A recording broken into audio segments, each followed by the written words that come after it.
Social మీడియాలో ఆ వార్త ఉన్నది. అదేందో మీకు చెప్తా. ఎమ్మెల్యే పాయల్ శంకర్కి సంబంధించినటువంటి ఆ వార్త.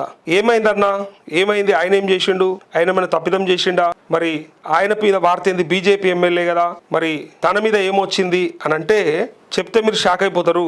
కింద కామెంట్లు చదివితే మీరు ఆగమైపోతారు. అబ్బా, వీళ్ళు దేశం కోసం ధర్మం కోసం అని చెప్తారు కదా అన్న, వీళ్ళు కూడా ఈ పని చేస్తారా అని చెప్పి మీరు కూడా ఆశ్చర్యపోయే అవకాశం ఉంటుంది. అదేంటంటే ఎమ్మెల్యే చేసినటువంటి భూదోపిడి. అరే భూదోపిడి అంటున్నావు డైరెక్ట్గా, నీకేమెరకాన, నువ్వు చూసినావా, కరెక్టా అంటే వచ్చింది. మరి వార్త అయితే వచ్చింది. మరి ఎమ్మెల్యే పాయల్ శంకర్ చేసినటువంటి ఆ తప్పిదం ఏంది అంటే అసైన్డ్ భూమికి సంబంధించి అక్కడ డీటెయిల్స్ అన్నీ ఉన్నాయి, సర్వే నెంబరు అవన్నీ కూడా డీటెయిల్స్ ఉన్నాయి, సోషల్ మీడియాలో వైరల్ అవుతూ ఉంది.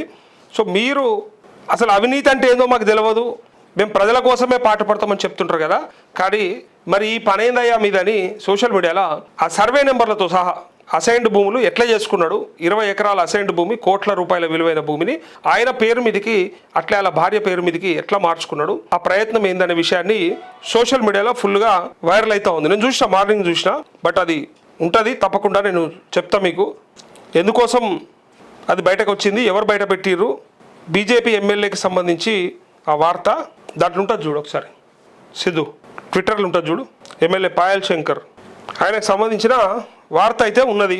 ఇగో, ప్రభుత్వ భూములను కాజేసిన బీజేపీ ఎమ్మెల్యే విన్నారా, తన భార్య పేరిట 10 ఎకరాల అసైన్డ్ భూమిని అక్రమంగా రిజిస్ట్రేషన్ చేసిన బీజేపీ ఎమ్మెల్యే పాయల్ శంకర్ ఆదిలాబాద్ జిల్లా బత్తీసవర్గం గ్రామం పరిధిలో నిర్మాణంలో ఉన్న కలెక్టరేట్ భవనం సమీపంలో ఉన్న 7 ఎకరాల అసైన్డ్ భూమితో పాటు 3 ఎకరాల ప్రభుత్వ భూములను తన భార్య పేరిట అక్రమంగా రిజిస్ట్రేషన్ చేయించిన పాయల్ శంకర్ సదరు భూములను అమ్మడానికి కొనడానికి అవకాశం లేదని గతంలో ఆదేశాలు ఉన్నా కూడా లేఅవుట్ వేసి ప్లాట్లుగా రిజిస్ట్రేషన్ చేయించిన వైనం.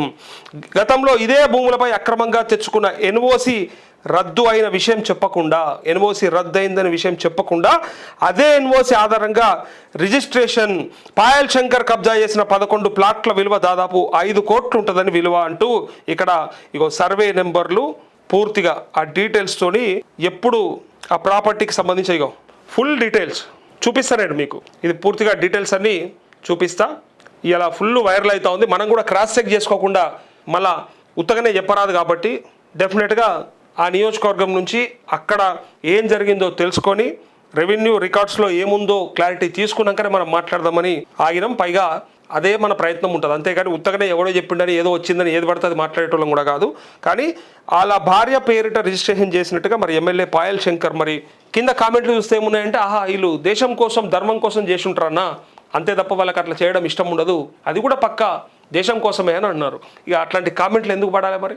అసెంబ్లీలో మాత్రం బ్రహ్మాండంగా మాట్లాడుతూ, అసెంబ్లీలో మాత్రం నీతులు చెప్తూ, అసెంబ్లీలో మొత్తం ఇక రైతుల కోసానికి ప్రజల కోసానికి ఇక నేను తప్ప ఇంకా ఎవడు మాట్లాడు అన్నంత లెవెల్లో మాట్లాడుతూ మరి మనం చేసేటి ఏంటి, చెప్పేటి నీతులు, చేసేటి ఒగ్గిసోటి సామెతలు చాలా ఉన్నాయి కానీ చెప్పబుద్ధి అయితే లేదు.